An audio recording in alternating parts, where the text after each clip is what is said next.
Bienvenue à tous et à toutes à ce programme vespéral de Kinshasa Direct. Aujourd'hui, on va parler de déclaration de principe entre la RDC et le Rwanda. Est-ce qu'il faudra-t-il s'inquiéter? Ça sera avec le pasteur Godempoy, qui est professeur et aussi économiste. Avec lui, on va analyser le contour de cette question qui suscite beaucoup de réactions, qui fait couler encre et salive. Alors, avant de le recevoir, de l'autre côté, nous avons Damaris Kayembe. Bienvenue à vous. Merci Jean-David, mesdames et messieurs, bonsoir. Place à l'actualité sur Télé 50.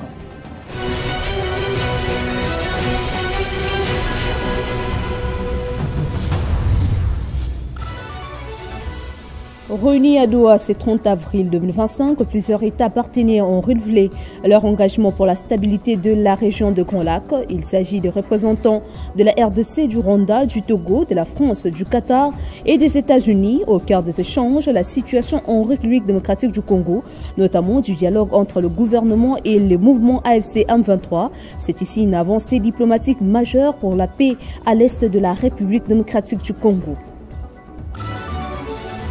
La journée nationale de l'enseignement est célébrée ce 30 avril dans une attitude de méditation suite à la crise sécuritaire qui sévit dans l'est du pays où des millions d'élèves sont privés de leur droit à l'éducation. Cette année, le thème retenu est éduquer pour transformer, former pour bâtir. Dans son message, la ministre d'État en charge de l'éducation nationale s'est réjouie de l'élargissement de l'accès à l'éducation grâce à la politique de gratuité de l'enseignement, reconnaissant que de nombreux défis restent encore à relever. Au-delà de nos frontières, cela fait 100 jours que Donald Trump a regagné la Maison-Blanche. Un retour marqué par des décisions radicales, notamment en matière de politiques étrangères. Parmi les mesures les plus fermes, la fermeture de plusieurs agences d'aide et ambassades américaines en Afrique dans le cadre d'une vaste réduction de dépenses de l'État, mais aussi l'implication du président américain dans la crise qui sévit dans l'est du pays. Tous ces grands titres vous seront développés dans notre édition de 19h avec Christopher Otiokoum à la présentation. Entre-temps, Jean-David Kilo le poursuit avec Kinshasa Direct. Retrouvez toute l'actualité en continu sur www.tele50.cd. Voilà, merci à vous, Damaris Kayembe, pour cette livraison d'informations. Tout de suite, le pasteur Godempoy. Le monde change. Les temps paraissent incertains. Ce que l'on entend est souvent différent de ce que l'on voit. Alors, nous recherchons la vérité. Quand on ne rencontre qu'une partie de l'histoire, nous perdons confiance. À temps des crises, nos rêves, nos espoirs et nos souhaits d'un avenir meilleur dépendent d'une presse libre.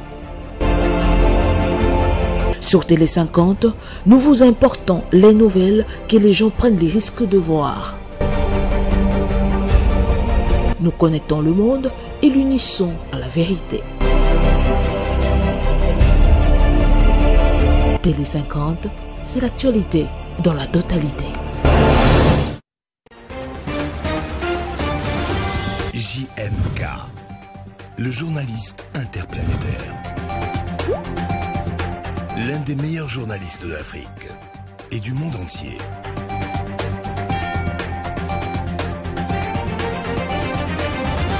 Jean-Marie Kassamba. Ici, on décrypte avec ou sans vous.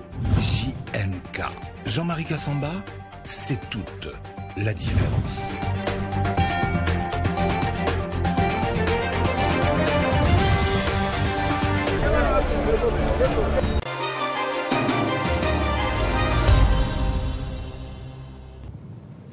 Faudra-t-il s'inquiéter quand il s'agit de négocier sur ce qu'on appelle déclaration de principe entre la République démocratique du Congo et le Rwanda?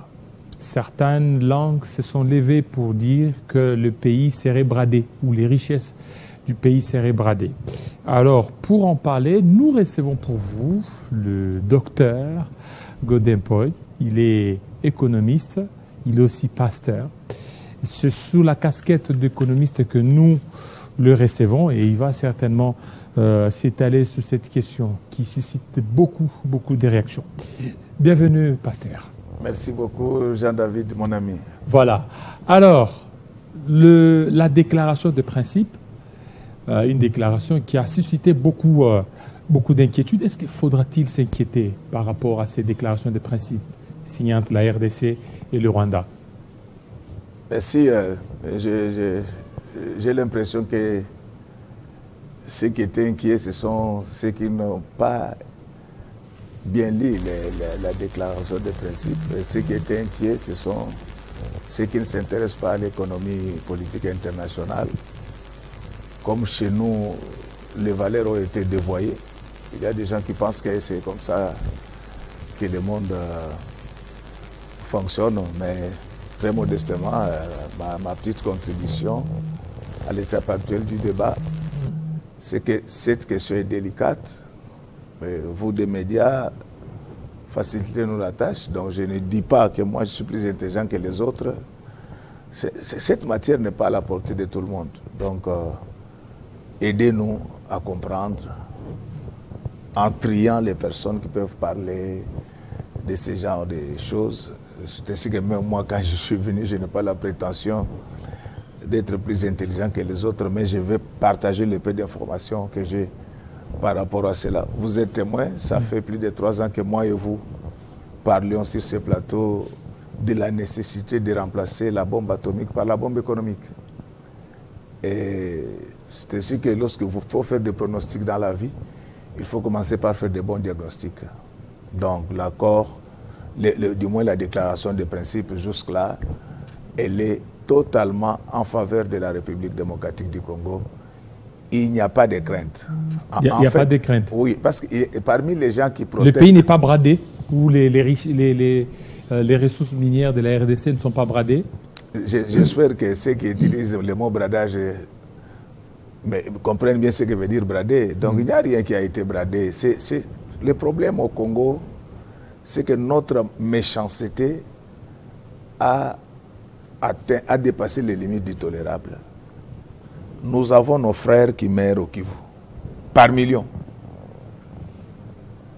Et lorsqu'on trouve des solutions, il y a quelques agitateurs, et pour la plupart, ce sont ceux qui voulaient que la guerre arrive à Kinshasa.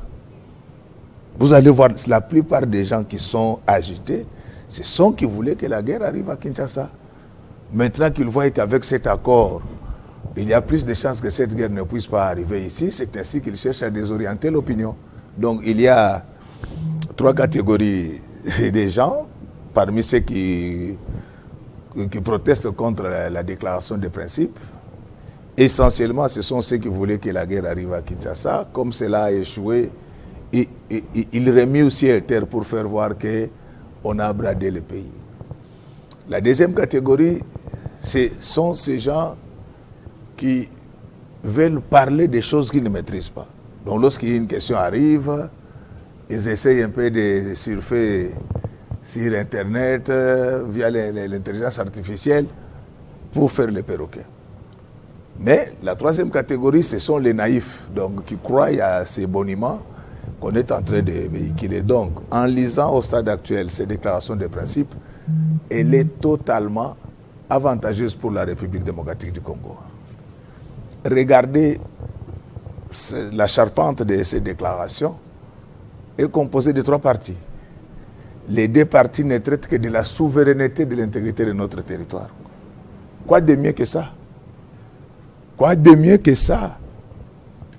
Et lorsqu'on parle de la coopération et des partenariats économiques au niveau de la 3e partie, donc il faut quand même que nous... Vous savez que même les Rwandais, quand ils suivent ces débats-là, ils disent que ce pays, c'est vraiment un pays atypique. Parce que si cet accord passe, nous allons nous émanciper de l'esclavagisme rwandais. C'est le décollage de la République démocratique du Congo. Heureusement, il y a des préalables. Il faudra qu'ici aussi qu'on améliore la gouvernance, qu'on lutte sans concession contre la corruption. Mais c'est un accord qui constitue une dernière chance pour nous. Lorsque vous lisez dans l'accord là, quand on parle du partenariat économique éventuel, mais la déclaration dit clairement que tout doit fonctionner sur le fond du droit régional. Et ce droit régional c'est les COMESA, c'est la CIRGL, c'est l'EAC. Qu'est-ce qu'il y a de méchant par rapport à cela? Donc, on vous demande d'appliquer tout ce que vous avez déjà mis en place. Et ces dispositifs fonctionnent depuis Mobutu. Pour ceux qui ne connaissent pas peut-être la géographie de mon pays, la plupart connaissent la géographie européenne, mais la République démocratique du Congo était un État semi-enclavé. Lorsque nous levons les transits pour alimenter l'Est, donc nous avons deux voies de passage. C'est soit l'Ouganda, c'est soit le Rwanda essentiellement, pour Bukavu, lorsque vous êtes au niveau de Ruzizi 1 et Ruzizi 2. Alors, si vous ne réglez pas ces process-là, comment vous allez commencer à cohabiter? Parce que nos camions doivent continuer à traverser les Rwanda. Vous voyagez régulièrement, vous connaissez bien le lac Kivu. C'est là qu'est mitoyen. Et vous verrez d'ailleurs que depuis, ça va faire aujourd'hui, si je ne m'abuse, environ 10 ans, que le Rwanda exploite déjà les gaz méthane. Nous aussi, nous devons exploiter les gaz méthane dans le cadre de ces partenariats dans les mêmes lacs. Mais ce sont des choses sur lesquelles on doit fixer les règles du jeu pour savoir comment désormais les choses vont se passer. Donc, bref, à chose, je vous dis que cette déclaration est totalement avantageuse pour la République démocratique du Congo. Voilà, avantageuse, mais selon certaines statistiques, les USA vont injecter 500 milliards sur 15 ans. Mais le pays de l'oncle Sam va gagner en retour un accès de plus de 20 trillions de dollars. C'est que ce serait un contrat léonin. Bon, vous avez un problème de vocabulaire, vous autres. D'abord, je vous concède vos statistiques à vous. Je vous les concède. Mais je ne sais pas, vous êtes juriste. Vous savez ce qu'on entend par le contrat léonin. Ça, ce sont les gens qui voulaient que la guerre vienne. Vous avez vu quand on a commencé cette démarche, certains compatriotes ont engagé tous les médias occidentaux. Moi, j'étais en Europe à l'époque. Ils ont fait des démarches pour dire qu'il n'y avait plus de mines à vendre au Congo. Donc, vous voyez quelle méchanceté. Donc, vous pensez que les gens du Kivu là qui meurent, ce sont des poules. Vous savez que les discours que vous tenez ici à Kinshasa, si ces gens-là qui souffrent, qui sont en brousse, à ce moment précis avec les enfants, vous entendent, je crois qu'ils vont vous maudire. Restons dans l'hypothèse de vos statistiques à vous, parce que moi j'attends des choses officielles quand nous aurons le temps de disséquer l'accord au niveau de l'Assemblée. Mais si les JE, ça, c'est pourquoi j'ai dit dans mon tweet que notre PIB allait au moins tripler. Imaginez-vous, comme vous le dites, les États-Unis injectent 500 milliards de dollars 500 milliards. Milliards de dollars en République démocratique du Congo. Mais c'est fini, donc il n'y aura plus de chômeurs ici. Il y a quelqu'un même qui m'a posé la question sur Top Congo, mais pourquoi vous soutenez ça comme ça? Mais moi j'en parle, je n'ai pas attendu maintenant. Vous êtes mon témoin, donc nous on en parle depuis bien d'années. Allez à l'université de Kinshasa, on vous dit que les gars en parlent depuis 5 ans. Allez au Chest, on vous dira qu'ils en parlent pendant... Donc c'est-à-dire que nous ne sommes pas surpris. Ce sont des mécanismes qui ont été mis en place dans le cadre de la géoéconomie. Et il y a eu le roi Abdelaziz, donc le roi de l'Arabie Saoudite, qui a appliqué ça en 1944. Ça marchait. Je ne connais aucun pays européen qui peut avoir la splendeur de la ville de Riyad. Et là-bas, lorsque vous êtes à Riyad, c'est la sécurité sécurisante. Le Koweït a appliqué la même chose, parce qu'en fait, Saddam Hussein s'était endetté auprès des Koweïtiens à la hauteur de 15 milliards de dollars. Et les jours où on veut lui réclamer l'argent, il a menacé d'annexer le Koweït. Le Koweït a fait la même chose. Donc ce sont des choses qui ont déjà fait leur preuve. Ailleurs, si vous trouvez quelqu'un qui est contre cette démarche, le problème c'est lui. Certainement que les gens ne comprennent pas. Il y a même quelqu'un qui m'a dit que, vous voyez, on parle de la chaîne de valeur, c'est-à-dire c'est le partage des richesses, c'est ce que Sarkozy avait dit. Mais j'ai dit, mais nous, il y a des termes que je ne veux pas utiliser aujourd'hui. Pasteur, oui. Les gens veulent beaucoup plus savoir. C'est bien de dire que non, quand vous voulez savoir, vous posez des questions. Ah oui, regardez vous ce que vous faites. Oui. Mais vous allez voir quelqu'un qui n'a... Moi, je ne dis pas que je suis plus intelligent que les autres. Vous allez voir quelqu'un qui ne connaît même pas qu'il y a une discipline qu'on appelle l'économie politique internationale. Parce que vous allez voir que ce sont des cours qui sont arrivés chez nous très tard. Il s'agit, on a vendu les pays. On a vendu quel pays? Si tu veux vendre la parcelle de ton père, va vendre. Nous n'avons rien vendu ici. Ici, c'est une question de notre survie. Nous avons tout tenté. Lorsque je dis nous, c'est tous les Congolais. Nous avons tout tenté. Je vous dis, j'ai passé tout mon temps, j'ai passé plus de 30 ans à étudier l'économie congolaise.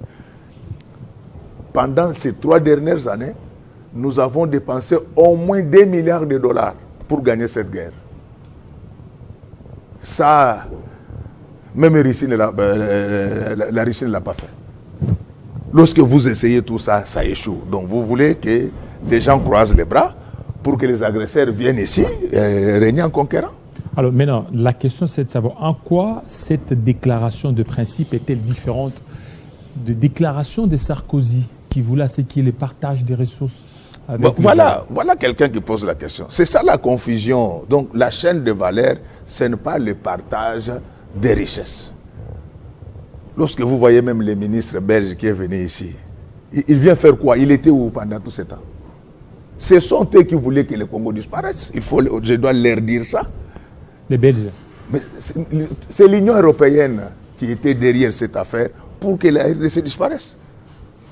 Maintenant, quand ils voient que nous nous sommes émancipés de leur catalogue, ils commencent à venir. Nous n'avons pas besoin, donc c'est comme les jeunes ont l'habitude de dire chez nous, nous n'avons plus besoin de conseillers pour le moment.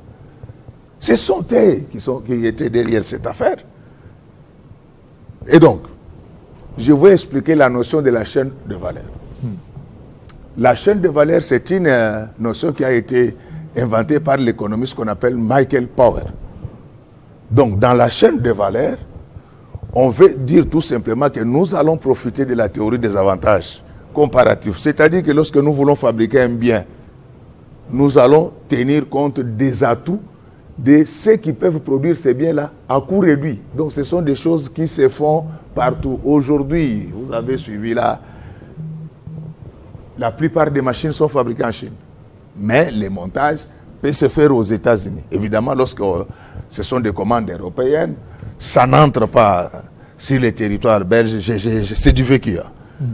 Donc, c'est pour minimiser les coûts.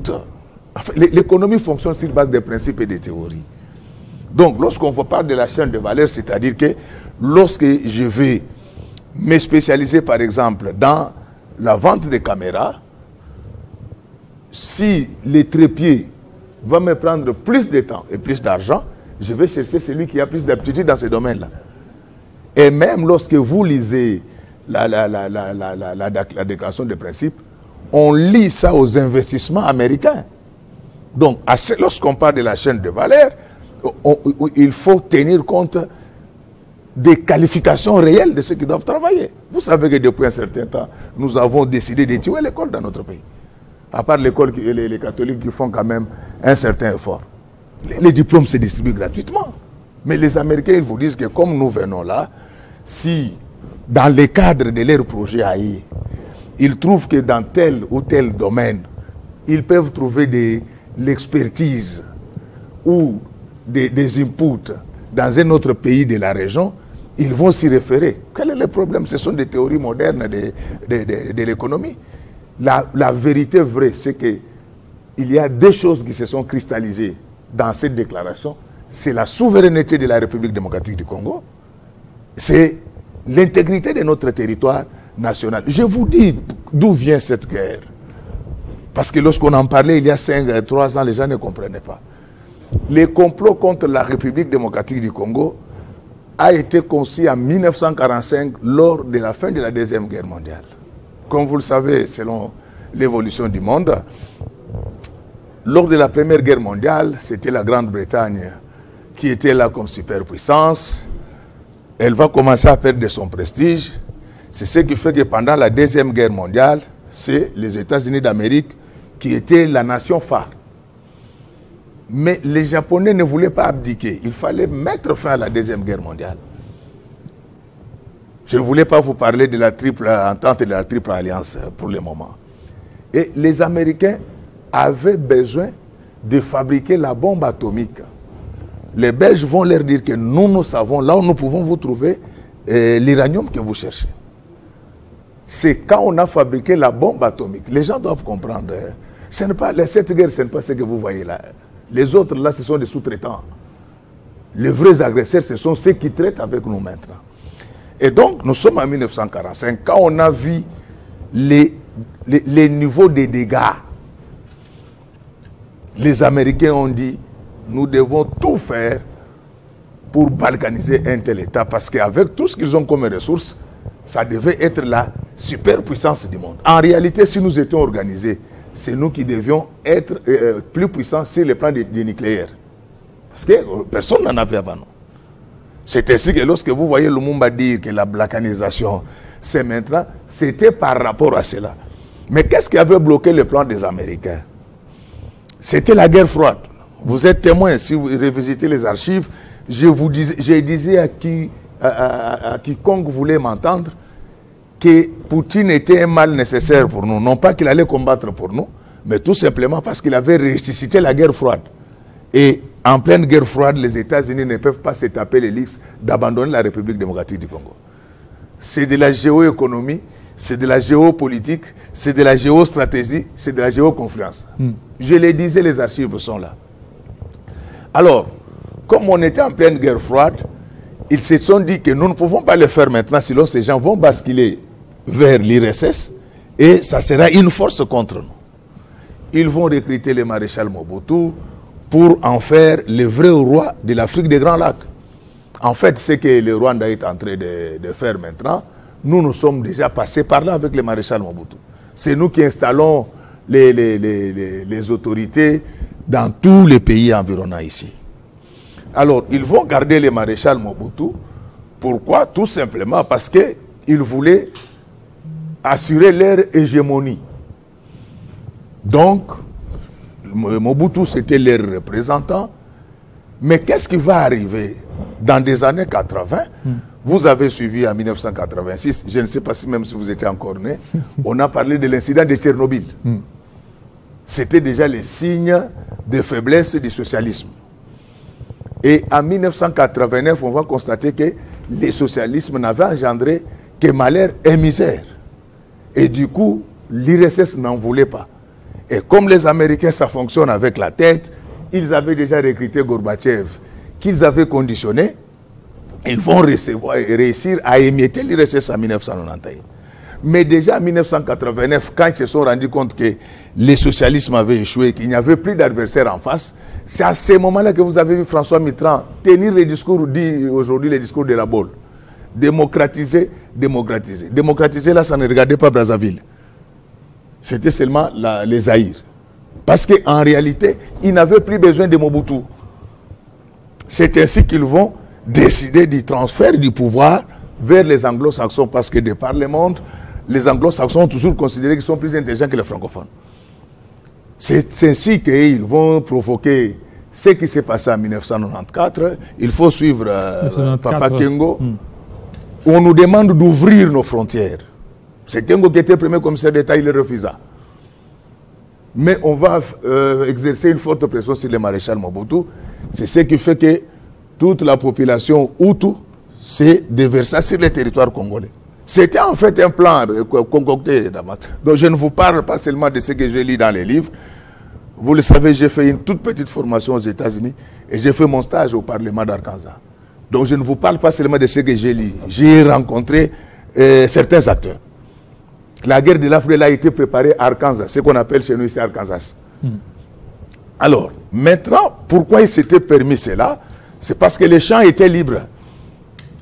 Les champs étaient libres, il fallait redonner le pouvoir aux anglo-saxons et balkaniser la RDC parce que nous sommes une menace de grande puissance du monde. La RDC, c'est quoi? C'est 24 000 milliards de dollars comme potentialité en matière de mines, c'est 22 000 milliards de barils de pétrole, c'est 80 millions d'hectares de terres arables, c'est 145 millions d'hectares de forêts. Ils se disent maintenant, le moment est arrivé. Ils vont instrumentaliser le Rwanda, jusque là où nous sommes. Et donc, on pouvait sortir même 100 milliards de dollars. C'était de l'argent qu'on jetait dans les tonneaux des Danaïdes. On n'allait pas gagner cette guerre. Parce que c'était en fait le monde entier qui nous combattait. Mais maintenant, parce qu'en réalité, ceux qui avaient fabriqué cette guerre, c'était les démocrates.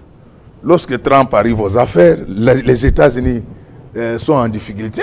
Comme vous le savez, aujourd'hui, les États-Unis, ce n'est plus les 50% du PIB mondial comme en 1945. Ils sont descendus à 26%. La Chine est déjà à 17%. Mais la balance commerciale des États-Unis est déficitaire avec la Chine, est déficitaire avec l'Union européenne, avec tant d'États. C'est ainsi que lorsque la RDC, par son chef, présente ses projets, c'était une aubaine pour les États-Unis. C'est du management situationnel. Au stade actuel, il n'y a pas une autre arme qui peut mettre fin à cette guerre.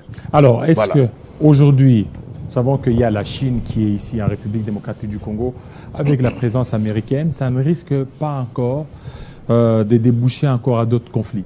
Je vous pose la question. La Chine est là depuis qu'on nous tue ici. Qu'est-ce que la Chine a fait pour nous? Vous êtes là et la Chine, elle est là, c'est elle qui contrôle toutes les mines de la RDC. Qu'est-ce qu'elle a fait? Est-ce que vous avez suivi? À l'époque, même les Marocains envoyaient des gens combattre pour nous. Vous avez vu la Chine le faire? Les États-Unis s'il vous plaît, vous avez suivi quand cette affaire a commencé. Quel est ce pays du monde nous a soutenus? Citez-moi un seul pays. L'Afrique du Sud a essayé de tousser. Quand on a crié, plus personne n'a bougé. Donc tous ces États voisins attendaient seulement qu'on puisse nous envahir. Et le Congo allait disparaître. Vous comprenez? Donc les Chinois, ils sont là, ils ne sont pas défendus. Les États-Unis étaient au niveau des Tenke-Funguru, mais ils se sont retirés. Est-ce que cette fois-ci, quand ils vont revenir, les choses peuvent aller facilement pour l'intérêt de la RDC? C'est pourquoi il faut avoir de bonnes informations. J'entends souvent quand vous débutez ces sornettes, ils sont partis. Mais il faut savoir pourquoi ils étaient partis. Si les Américains, d'abord ils ne sont pas partis, c'est vous qui racontez, pas vous, hein.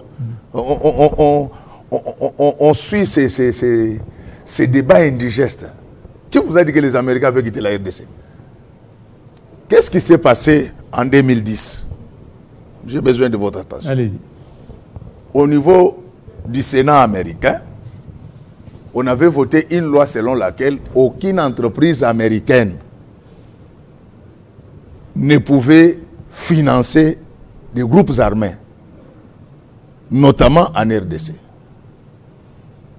Alors maintenant, pour contourner cette difficulté-là, ils se sont organisés, ils ont vendu TFM. Mais prenez toutes les sociétés minières qui sont ici, lisez l'actionnariat. Je ne fais que ça pendant toute ma vie. Lisez l'actionnariat, vous verrez qui sont derrière.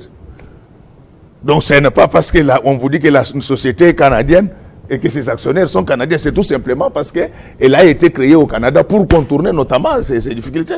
Lisez l'actionnariat. J'entends, on pollue inutilement l'air de Kinshasa comme ça. Et vous voyez des gens qui s'agitent, pourquoi ils étaient partis? Non, ils ne sont pas partis, ils étaient là. En fait, pour contourner cette loi-là, on devait donner une nationalité autre à certaines entreprises. Mais je vous demande de faire ce petit exercice. Vous allez voir que dans presque toutes les mines, je ne parle pas de TFM, dans toutes les grandes mines qui sont ici, vous allez voir que les Américains sont toujours là comme actionnaires. Est-ce que ce n'est pas une part belle pour le Rwanda alors que nous avons 9 frontières? Pourquoi seulement le Rwanda? Parce que c'est la RDC qui veut certainement que les Américains viennent ici. Pourquoi associer le Rwanda? Non, c'est en fait la réflexion monoculaire que vous êtes en train de faire. Les contrats, nous ne les signons pas que pour les Kivu.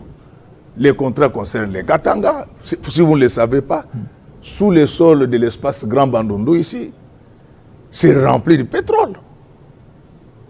Il y a des études qui ont été déjà réalisées. Allez dans le Congo central, c'est plein d'or. Donc, il ne faut pas réduire, il ne faut pas être réductionniste jusqu'à ce niveau-là, que de croire que les contrats ne concernent que l'espace Kivu. Non, c'est toute l'étendue de la République. Non, et j'ai dit ceci, je demanderai à ceux qui pilotent cette affaire d'intégrer dans les mêmes contrats, même la barrage d'Inga. Donc, c'est une affaire qui va sauver la République. Nous en parlons parce que vous êtes témoins. Vous savez que c'est depuis 5 ans que nous crions sur les toits. Et nous avons intitulé ça « Remplacer la bombe atomique par la bombe économique » et ça fonctionne. C'est ça, pasteur. Donc il faut dire à ceux qui débitent ces âneries-là, qui vous disent que les Américains avaient quitté les Congo, il faut leur dire qu'ils lisent l'actionnariat. Effectivement, mais non, le point c'est cette déclaration de principe qui est faite entre la RDC et le Rwanda. Alors qu'il y a 9 voisins. Pourquoi seulement le Rwanda? C'est ça le problème. J'aime votre intelligence, Jean. Donc c'est ça la lecture inculte qu'on fait de cette déclaration. Non, on dit que tout doit fonctionner pour la stabilité de la région. Donc en relation internationale, la région ce n'est pas une province. On parle pardon pour la sous-région. Donc en relation internationale, la région ce n'est pas une province. En relation internationale, la région c'est un continent. Et lorsqu'on nous parle dans l'accord de principe là, on nous parle du droit sous-régional. Et on cite les institutions concernées. On parle de la CIRGL.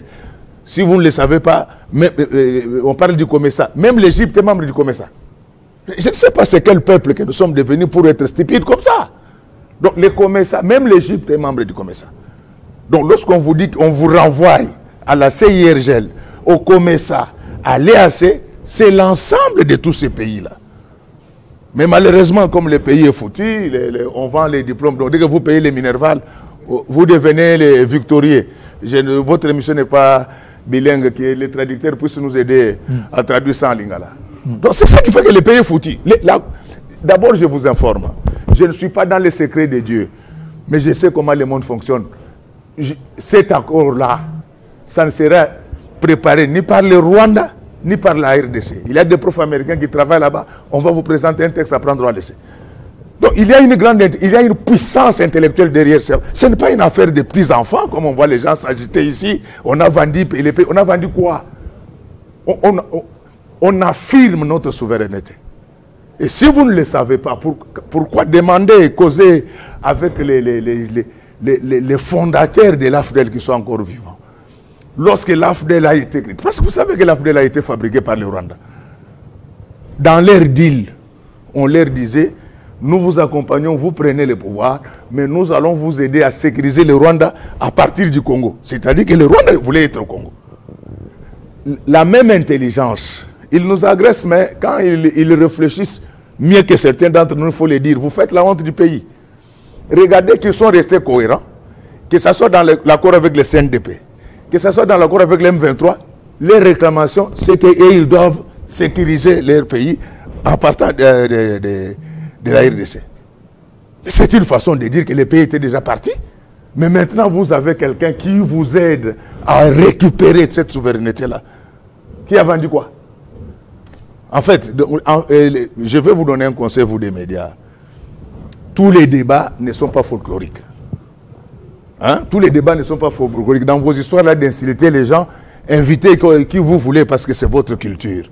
Mais quand il y a des choses sérieuses, cherchez des hommes sérieux. Je ne parle pas de moi-même. C'est honteux. Donc vous lisez bien, on renvoie tout le monde à la CIRGL. Les commerçants, les gens pensent que les commerçants, c'est seulement l'Afrique du Sud. Non, l'Égypte est dedans. Donc il y a une intelligence tellement élevée dans cette affaire. Et je vous dis, je sais, donc je suis passé par le département d'État dans ma vie. Ces gens d'accord, on fait des commandes d'études dans des grandes universités américaines et c'est à prendre ou à laisser. C'est nous qui sommes gagnants. La RDC. C'est nous qui sommes gagnants dans cette affaire. Parce que certaines matières minérales seraient aussi exploitées au Rwanda. Alors que c'est nous qui sommes... Mais ça, c'est votre raisonnement dans vos rêveries à vous. On vous dit que vous êtes souverain. Par quelle magie il y aura la matière qui sera traitée là-bas? La difficulté, c'est que les gens... J'ai suivi même une certaine racaille là qui disait non, la chaîne de valeur, c'est comme à l'époque des colonisateurs. Non, la chaîne de valeur fait partie des théories économiques modernes. Donc la chaîne de valeur, en des termes simples, c'est la division du travail. En fait, l'entrepreneuriat ne se fait pas selon les manières sentimentales. Lorsque vous faites l'entrepreneuriat, vous devez tenir compte des deux proximités. La proximité des intrants et la proximité des clients. Donc, ils disent, là où on dit qu'ils vont faire la chaîne de valeur avec les États de la sous-région, c'est là où il n'y aura pas de... C'est clair que l'économie fonctionne sur base des principes. Si vous n'avez pas de bons comptables, vous allez demander à cette société-là, parce que vous vendez tout. Vous vendez tout. Aujourd'hui, Canal Plus nous a aidé à suivre presque toutes les chaînes du monde. Est-ce que quand vous faites la comparaison des émissions sur les différentes chaînes du monde, vous pensez que nous faisons vraiment la fierté du monde? Et pourtant, ce ne sont pas les gens qui manquent. Il y a même des gens plus intelligents que nous, hein, qui peuvent expliquer ces choses. Mais nous, ici, on a tout folklorisé. Ça, ce sont des choses pour lesquelles on ne joue pas. On n'amène pas des juniors dans ce genre de choses. Ce sont des affaires seniors. Donc, lorsque quelqu'un lit ça, il sait comment le monde fonctionne. Donc, si quelqu'un vous dit qu'on a vendu les pays, peut-être que lui, il a vendu ça dans la sorcellerie sans le savoir, mais c'est maintenant que nous sommes en train de recouvrer notre souveraineté. Mais ce que je peux demander aux dirigeants actuels, c'est que les Américains sont allergiques au vol et au détournement. Ça, je préviens. Donc, ils sont allergiques au vol, aux tracasseries. Alors, si on voilà. n'est pas, ça aussi, c'est une question. Voilà. Et vous l'avez, vous m'aviez d'ailleurs dévancé, parce que les États-Unis, c'est bien cette déclaration de principe, les États-Unis sont friands, ou les États-Unis sont en train de tout faire pour lutter contre la corruption. Est-ce qu'aujourd'hui, en acceptant cet accord de principe, en acceptant cette déclaration de principe, est-ce que les études ont été menées pour savoir que la corruption est bannie en République démocratique du Congo, surtout avec toutes les alertes données par l'IGF et d'autres structures de lutte contre la corruption? Il faut d'abord que les alertes soient vraies, pas des trucs qu'on invente avec certains auditeurs bidons. On ne parle pas de ça, on parle des trucs sérieux. Là, oui. Mais ça, le seul conseil que je donne aux dirigeants congolais, à tous les niveaux, avec les Américains, quand ils amènent leur argent, tout celui qui va soutenir la fraude, ils ont des mécanismes pour l'écraser. Je préviens, donc moi je parle comme ça. Vous savez, lorsque je vous disais que les jours où nous serons en deal avec les États-Unis, cette affaire prendra fin, personne ne me croyait. Mais aujourd'hui, nous tendons vers là, si Dieu nous fait grâce, bien sûr. Donc c'est lui qui va encourager la fraude ici. Les Américains ne badinent pas. Ils ont tous les moyens, ils savent comment ils font pour neutraliser ceux qui font ce genre de choses. Donc ça, c'est un conseil que je nous donne tous. Vous regardez aujourd'hui l'état dans lequel se trouve la ville. Nos routes. C'est presque partout. Aujourd'hui, quand vous passez à Gombe ici, donc, vous n'êtes pas très différent des gens qui sont à Menkao. Et pourtant, le président sort l'argent régulièrement, mais quelques brigands, quelques voleurs. Et quand ils volent, ils vous donnent vous l'argent, là, allez insulter Godé Yaya.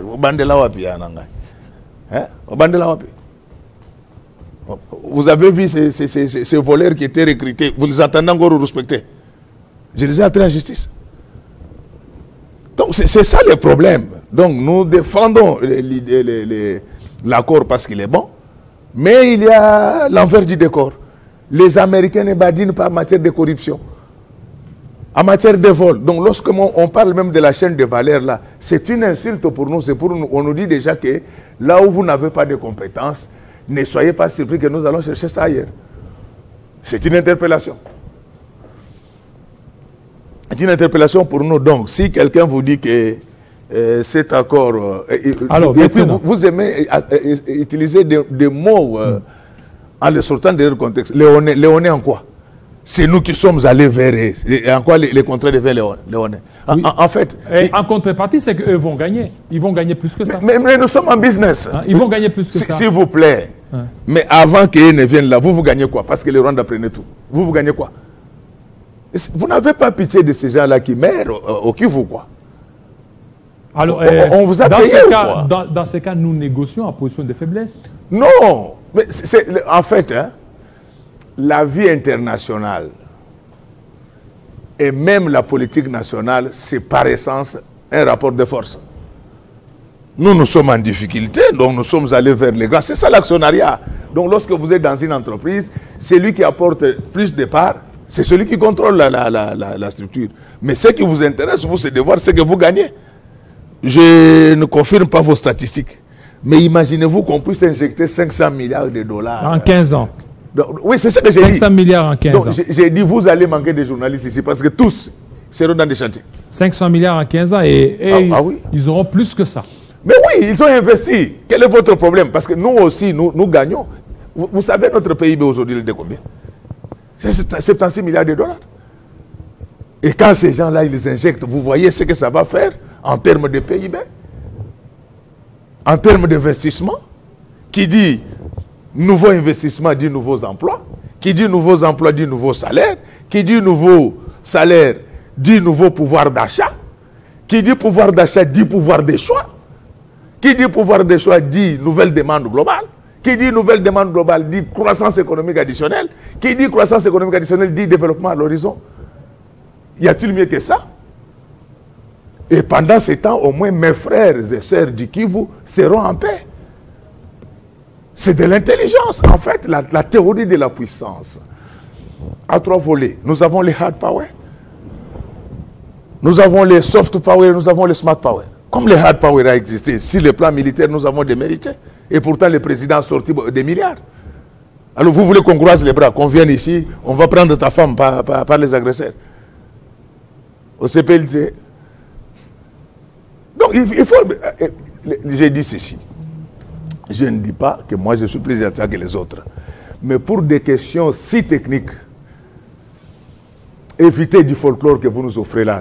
Ça ridiculise le pays. Ce n'est pas parce que vous voyez les micros que tout le monde doit parler. Non. Ça, c'est de l'économie politique internationale. Ça ne se fait pas dans la rue. Et aujourd'hui, si Dieu nous fait grâce que tout se passe bien demain, et voilà. Nous étions en difficulté. Si vous avez vu les ministres belges venir, pourquoi ils commencent maintenant à courir? Des opportunistes. Est-ce que cette déclaration de principe, c'est une victoire pour la RDC ou oui, une grande victoire. Il faut encore peut-être attendre l'accord proprement. Non, c'est déjà une grande victoire.